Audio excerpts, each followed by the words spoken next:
Greetings, family. Welcome to Reverend J's Self-Care Station. I'm your host, Reverend Jaquetta. This is the place where we look at holistic self-care to include the mental, physical, emotional, spiritual, cultural, financial, and social, because all those aspects impact our health. We look at the 5 pillars of self-care, which are nutritious food, clean water, fresh air, exhilarating exercise, and rejuvenating rest to keep our body tempo healthy. So let's get ready to make a powerful self-care plan our primary healthcare plan. We always begin by offering libation to honor the shoulders on which we stand. So while you get your water or other liquid ready for pouring or drinking, let me say that first we honor the Creator.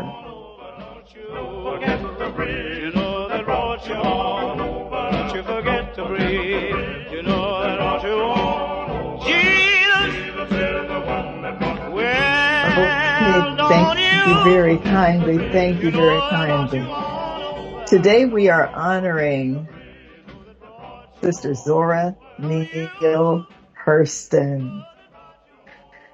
Now, Zora Neale Hurston knew how to make an entrance. On May 1st, 1925, at a literary awards dinner sponsored by Opportunity Magazine, the earthy Harlem newcomer turned heads and raised eyebrows as she claimed 4 awards: a second place fiction prize for her short story Spunk, a second prize award in drama for her play Color Struck, and 2 honorable mentions.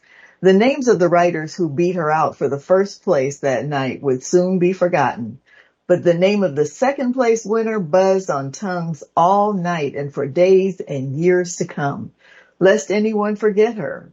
Zora made a memorable entrance at the party following the awards dinner. She strode into the room jammed with writers and artists, patrons, black and white, and flung a long, richly colored scarf around her neck with dramatic flourish as she bellowed a reminder of the title of her winning play, Color Struck. Her exultant entrance literally stopped the party for a moment, just as she had intended. By all accounts, Zora Neale Hurston could walk into a room full of strangers, and a few minutes later and a few short stories later, leave them so completely charmed that they often found themselves offering to help her in any way they could. Born on January 7th, 1891 in Notasulga, Alabama, which is right up the road from where I am in Tuskegee, Zora Neale Hurston moved with her family to Eatonville, Florida, when she was still a toddler. Her writings revealed no recollection of her Alabama beginnings. For Zora, Eatonville was always home. Eatonville, near Orlando, was the nation's first incorporated Black township. It was, as Zora described it, a city of 5 lakes, 3 croquet courts, 300 brown skins, 300 good swimmers, plenty of guavas, 2 schools, and no jailhouse. In Eatonville, Zora was never indoctrinated into inferiority, and she could see the evidence of Black achievement all around her. She could look to town hall to see Black men, including her father, John Hurston, formulating the laws that governed Eatonville. She could look to the Sunday schools of the town's 2 churches and see Black women, including her mother, Lucy Potts Hurston, directing the Christian curricula. She could look to the porch of the village store and see Black men and women passing worlds through their mouths in the form of colorful, engaging stories. Growing up in this culturally affirming setting in an 8-room house on 5 acres of land, Zora had a relatively happy childhood, despite frequent clashes with her preacher father, who sometimes sought to squelch her rambunctious spirit, she recalled. Her mother, on the other hand, urged young Zora and her 7 siblings to jump at the sun. Zora explained, "We might not land on the sun, but at least we would get off the ground." Zora's idyllic childhood came to an abrupt end, though, when her mother made transition in 1904, when Zora was only 13 years old. That hour began my wanderings, she later wrote, not so much in geography, but in time. Then not so much in time as in spirit. After Lucy Hurston's passing, Zora's father remarried quickly and seemed to have little time or money for his children. Young Zora worked a series of menial jobs over the ensuing years, struggling to finish her schooling, and eventually joined a Gilbert and Sullivan traveling troupe as a maid to the lead singer. In 1917, she turned up in Baltimore. By then, she was 26 years old and still hadn't finished high school. Needing to present herself as a teenager to qualify for free public schooling, she lopped 10 years off her life, giving her age as 16 and the year of her birth as 1901. Once gone, these years were never restored. From that moment forward, Zora would always present herself at least 10 years younger than she actually was. Apparently, she had the looks to pull it off. Zora also had a fiery intellect, an infectious sense of humor, and the gift of walking into the hearts, as one friend put it. She used these talents and dozens more to elbow her way into the Harlem Renaissance of the 1920s, befriending such luminaries as poet Langston Hughes and popular singer-actress Ethel Waters. Though Zora rarely drank, fellow writer Sterling Brown recalled when Zora was there, she was the party. Another friend remembered Zora's apartment, furnished with donations she solicited from friends, as a spirited open house for artists. As this socializing didn't keep Zora from her, all this socializing didn't keep Zora from her work, though. She would sometimes write in her bedroom while the party went on in the living room.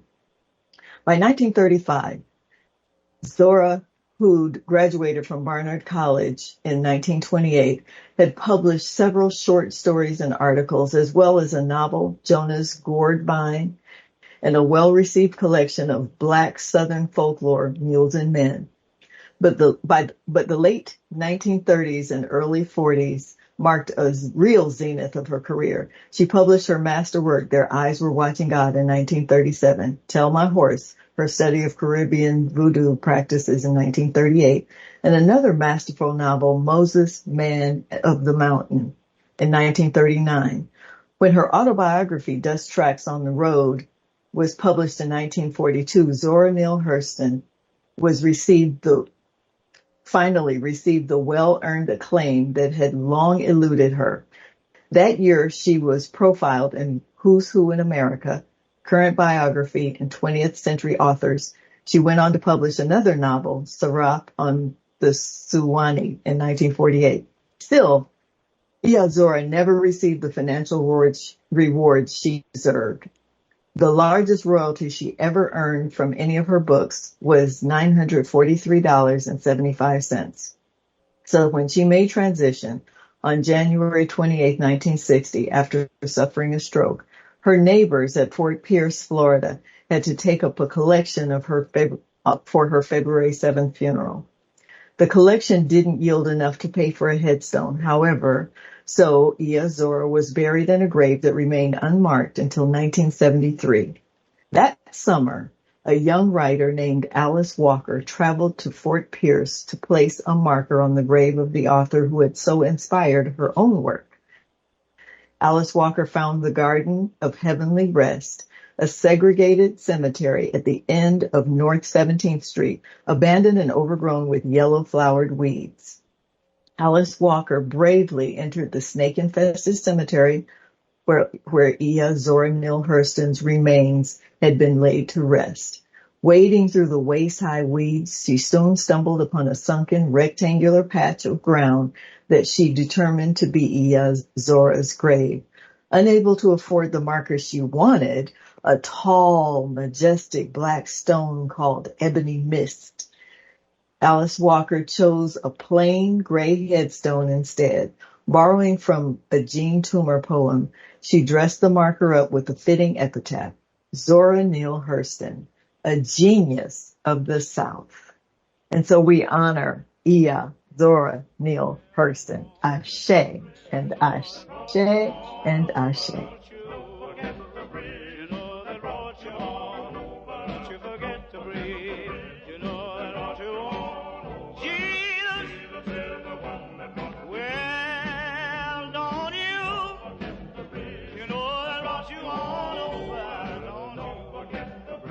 Thank you, family, for acknowledging that bridge that helped bring us over. And she reminds me so much of our guest today. Her exuberance, her creativity remind me of Sister Nyeemah SoulSayer. Welcome, sister. Welcome back to Reverend J's Self-Care Station. Well, thank you, thank you. I'm happy to be back. I'm very glad to be back. Ashe. Now, you and I talk a lot about mysticism, and we don't call it mysticism, but what we wind up talking about is mysticism. And actually, Zora Neale Hurston was, some people say she was a mystic of her day.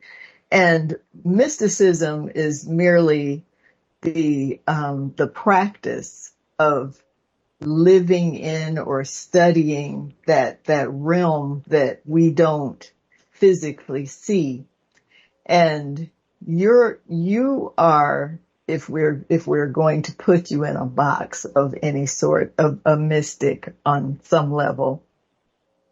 And we talk a lot about frequency and vibration and sound, because sound is the medium you use for healing. Why sound? Why did that particular medium grab you?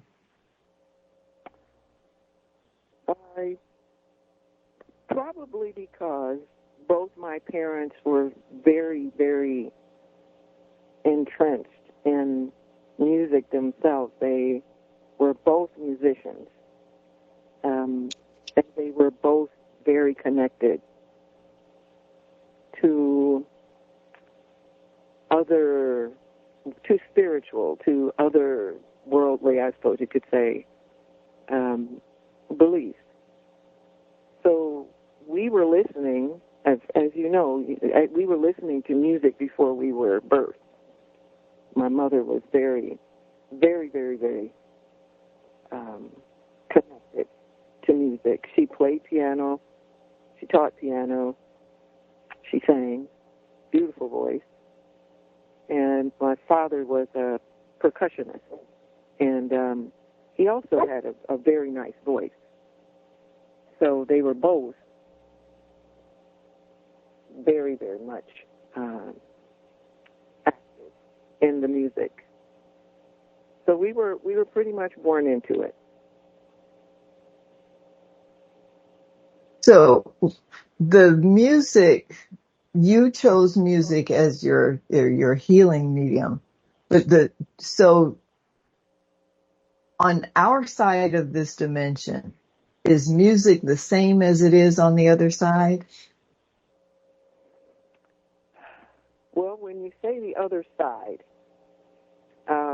in my world, in my space, in my feeling, my sight, all is connected. All is connected. So, as far as sound goes, or music is just the expression of the depth of the expression of the way we choose to involve ourselves with producing, how would I say, the language. So on the other side,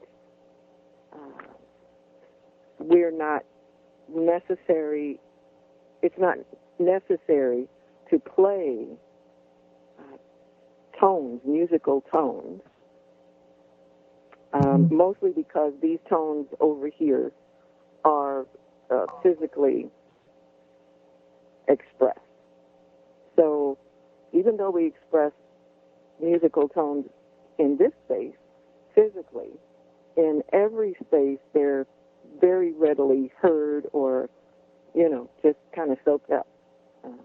We know what the vibration, what the electricity is. It's just known. There's no interpretation. There's no need for interpretation. Okay. So I keep saying on the other side, but actually these dimensions, for lack of a better word, are actually all taking place at the same time in the same space, if you will. There's actually no space. Space is an illusion. So, but they're all taking place at the same time. So in the dimension we don't see, music just is. It's not something that's played. It's not something that's created or done the way we do it here, is what you're saying, right? Right. Right. It's not done at all. It's not even a thinking, a thought. It is a part of everything. It's a part of the movement. It's a part of the vibration. It's a part of everything. They say that math is the language of everything. Music, the vibration of music, is math. If you want to say it that way.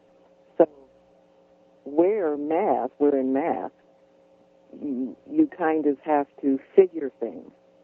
In the vibration of the sound, there is no figuring, which is why there are people who don't see, who don't have the sight of seeing, of hearing, which is the same thing. Mm-hmm. People who have given that up. It's not that they don't have it. They've just suppressed it for some reason or another, and we won't get into all that, but they have tried to intellectually figure out music. 1, 2, 3, 4, the half note, the quarter note, the eighth, all of that. They will say that there are certain hertz, there are certain 340, 480, all frequencies. Mm-hmm. Yes. Mm-hmm. Try to say that there are those spaces. And some of them say it just so folks will have an idea of what frequencies say or express the information that they're trying to express. Now, if you are just listening, like most brown-skinned people do, if we're just listening, we hear the science, we hear the intellect, we hear the wisdom, we hear the power, we hear the joy, we hear the bliss, we hear the movement. Whatever you want to call it, math, whatever you want to call it, that is in us. So we don't have to necessarily break anything down into numbers or frequencies or hertz or whatever you like to call it. And when, as we are becoming more and more connected, reconnected, open, sight, no blockage anymore. As we are very quickly returning or seeing or opening to that awareness, we are gaining the knowledge that, we spoke of the Akashic records.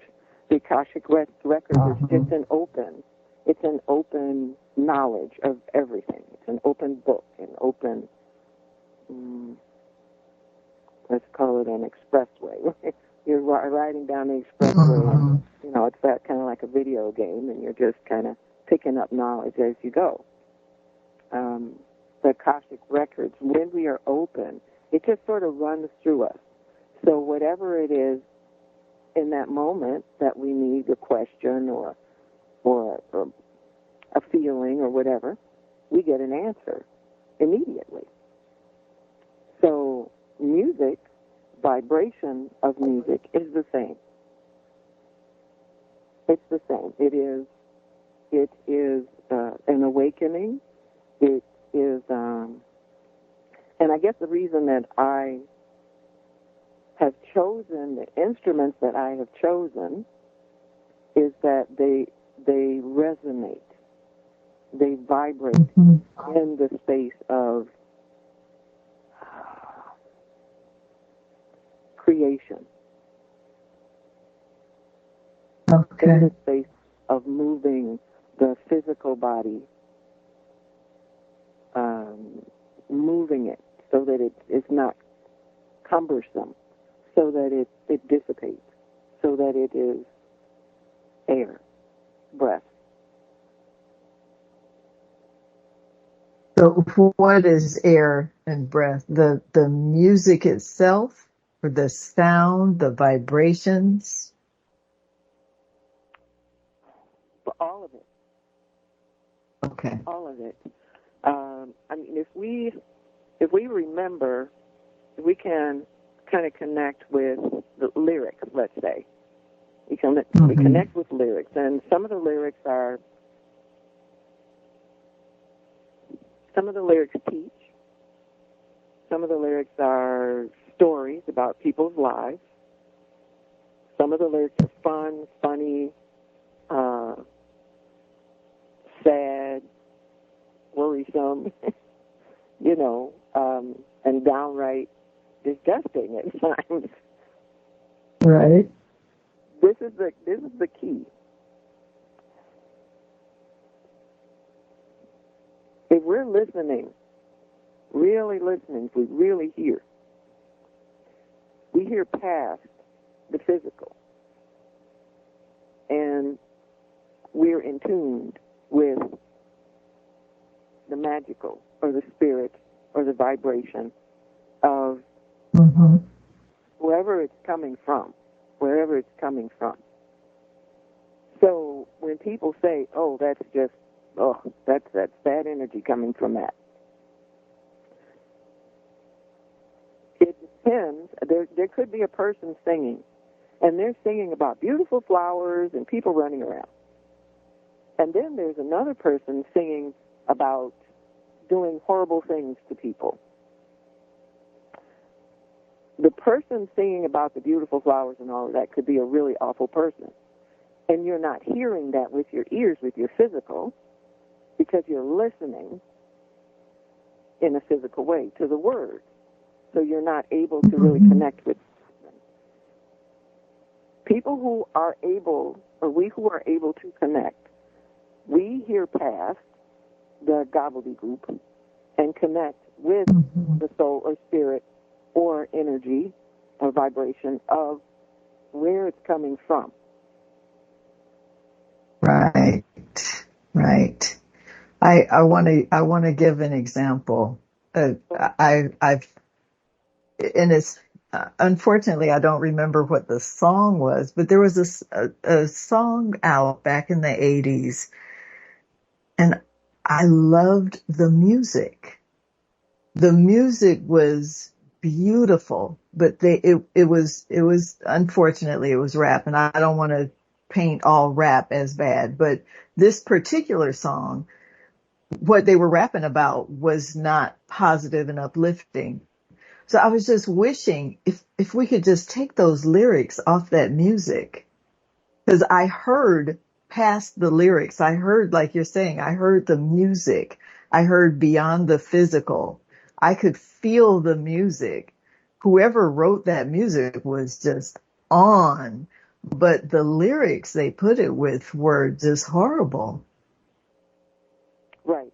And that's it right there, because the the systems that were set up in order to steal the music, like they steal most everything. So they steal the music from these absolute geniuses. They buy it, okay, or they just right out steal it. And they get these young people with lyrics that are nice. And these people in the industry, they change the lyrics. Not the people, I mean, the young people who are coming, they're listening to how they grab people. That voice, oh my goodness, that voice. The lyrics are too, no, we don't want those lyrics. We want lyrics that are going to do this for us. So you sing these lyrics instead of these lyrics, along with this music that we stole, these beats, this music, this vibration, this vibratory loveliness over here, which we know is going to pick up a lot of people's spirit. And then you say these words over this, and the people won't listen to it. So for the people who are not aware, like I was quite aware of the difference between the lyrics and the music, but for people who aren't aware, it takes them to a different place. It takes them to a place of negativity, for lack of a better word. Yes. So the music Okay. The music opens them, which these they're aware that this is what happens. They're aware of this, and then they put they take these young people and they put them up there, and they tell them to sing these lyrics while we're open like this. And, right. Oh my God. So I want to clarify something you said earlier, though. You said people who don't have sight. And I want to clarify for our listeners that we're not talking about people who don't have visual sight. We're talking about people who don't have inner sight. Often palm-colored people who, like you were saying, have to they have to count out the rhythm and count out the vibrations, and they have to number everything. They have to label everything. Whereas with us, melanated people, we don't need the numbers. We don't have to count it out in order to know where the rhythm is. And I shared a story once before about a friend of my father's he was palm colored, and he was talking to my father, and my father was talking about a song and the rhythm, and he was looking at my father like he was speaking a foreign language, and of course he was, but most melanated people don't think so.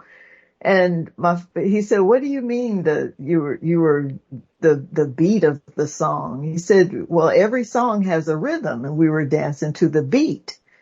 And he said, "The beat." He had no concept of what my father meant. And my father had to break it down to him. Every single song has a certain beat, and there's a rhythm, and and when we dance, we're dancing to that. And my father's, he's acting out this movement of putting his hands together, showing a rhythmic beat, beat, beat, beat. This is what we're dancing to. And the guy said, "Wow, I thought you were just kicking and bucking, and I didn't know there was like a pattern to it. They have to count out the pattern. We already know there's a pattern. We already see there's a rhythm, and we flow with that naturally. And that's what's missing on their side. They're missing that rhythm of life. Because they're missing that rhythm, they're missing the rhythm of nature. They're missing the rhythm of all the cycles that make up everyday life throughout the universe. They're missing all those rhythms." Right. Yes. And they want to harness it. Now, I'm not talking about all of them, but there are certain ones of them to harness it and the way they've been doing things for so long, which is which is what is making their numbers dissipate. They are not strong here on this earth. They are harnessing this and trying to eliminate us through it. And that is not the way nature moves. That is not the way. See, we are people of the sun. We're just the sun people of the sun. When you want to call melanated or people color or whatever, we have color. We are people of the sun. So the sun is constantly, is their waves, the light waves, the light rays, the light, that kind of thing. The sun is singing. Whatever ray, whatever light, whatever air, whatever breath, whatever is, there are things crawling on the ground. It's a pattern. It's a beat. It's a rhythm. Always. If you watch the leaves, sometimes they wave at you. You can watch hundreds of trees, and there are one or two with leaves that are doing this little dance. Just those two trees with those two leaves, and they're the only ones that are dancing. What are they dancing to? How did just those catch the wind to move like that when none of the rest of them are moving that way? Well, right. They're dancing to something. Wow. They're dancing to a rhythm. And that rhythm, like you were saying earlier, is on the air. It's not necessarily heard, but it's there. It's just out in existence. No, we have to take a break. I hate to take a break right now, but we do have to take a break. And when we come back, we'll continue our conversation. Oh, and are you going to play some music today? Oh, yeah. Okay.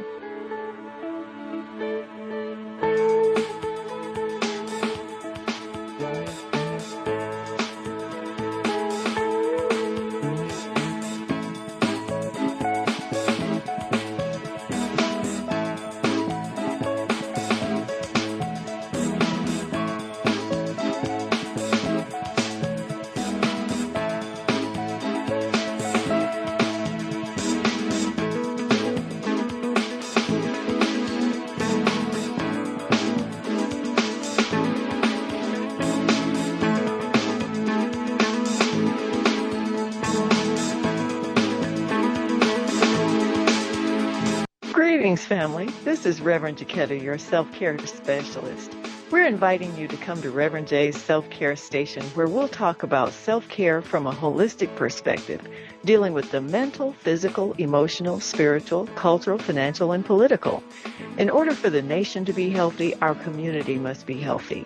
For the community to be healthy, our families must be healthy. To make our families healthy, we ourselves must be healthy.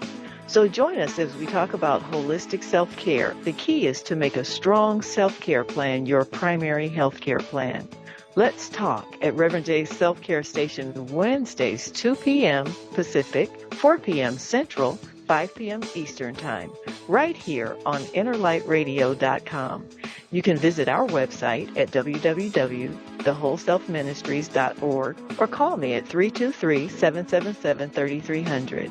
Until we meet again, be peaceful, productive, and empowered. Shimhotep. Welcome back, family. We are with Sister Nyeemah SoulSayer, and we are talking about sound, vibration, and frequency.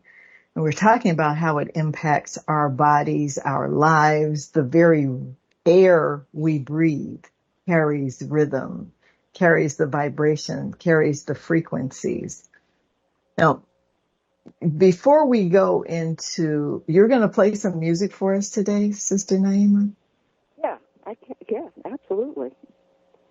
Okay, but yeah, I think it'll be just flutes this time, though, with maybe a little something behind it. But, yeah. Okay.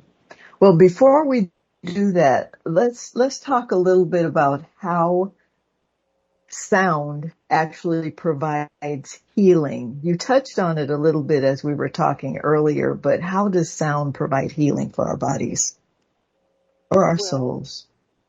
Well, we were talking about the trees, and the trees catch a vibration, and part of that tree just starts to dance. It's the same with us. The vibration or the movement, the wave of a sound, it catches us. You know, it's like the wind, it's like the air, it's like breath. It catches us, and it's my responsibility or anyone else's responsibility that does this kind of wonderfulness.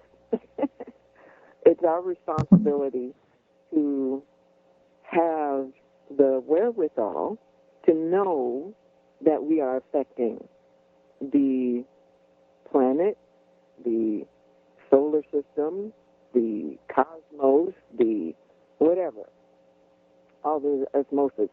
We absolutely affect every,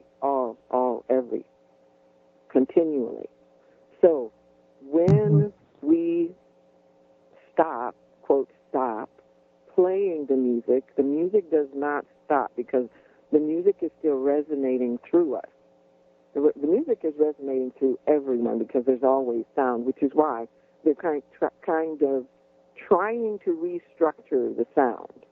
It will never happen because we hear sound in a way that is not physical, and that's why they will never catch the correct frequency in order to enslave us, not sun people. The sun, which is why they're trying to block the sun, which will never happen, because it's the frequency, it's not the light. You see, because there are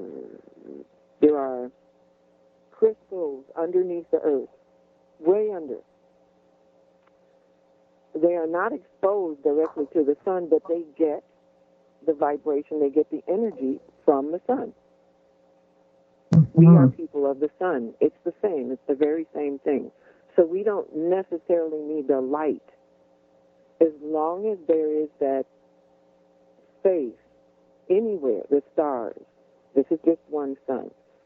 As long as there is any illuminating anything, we are fed. We're whole.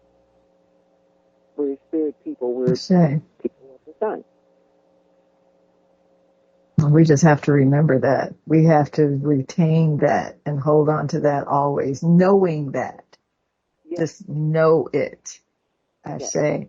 Now, I want to invite everybody to our Holistic Health Expo coming on June 14th of this year. It's on a Saturday in Tuskegee in Little Texas. Sister Nyeemah will be here in the afternoon providing a sound bath. And give us a little information about the sound bath. Well, again, I've grown up with music, and it has taken me through some very interesting learning experiences to get here, to be here, with the instruments, with the tools that I am so in love with. I'm so loving. I'm so happy about it. So my instruments are my voice, first of all. I play native flutes. I started out playing the guitar and the silver flute, but I play native flutes, and that's sort of what I just settled with. I play the singing bowls. Okay. I'm a percussionist because my father was a percussionist, and we just had to do percussion coming up. Right. So I use the rattles, shakeres, and maracas and shakers and things like that. I have my drums. I have my mother drum, and the doon-doons. And so I have my drums, the big drums, the ones that make the deep sound. And I have my gongs. I have 3 gongs. And chimes, bells. The bells. The bells are what cut through, if for lack of a better word, that seeps through, that allows the singing bowls, the crystal, the copper, the metal, that kind of And thing. it's such a beautiful sound. Yeah. Yeah. Yeah. And you all have to come out and hear. You just have to experience it, because it made such a difference in so many people's lives last year. I got the comments after it was over that, you have to come and actually experience it. And if you're interested in getting some information about the expo, text your information to 323-777-3300, and I will make sure you get a link so we can send you the information about the expo so you can sign up and be here. So before we run out of time, I want you to have the rest of this time to share your gift with us, and we'll just let that be how we end today. And would you like to add anything before you start to play? Turned down my microphone.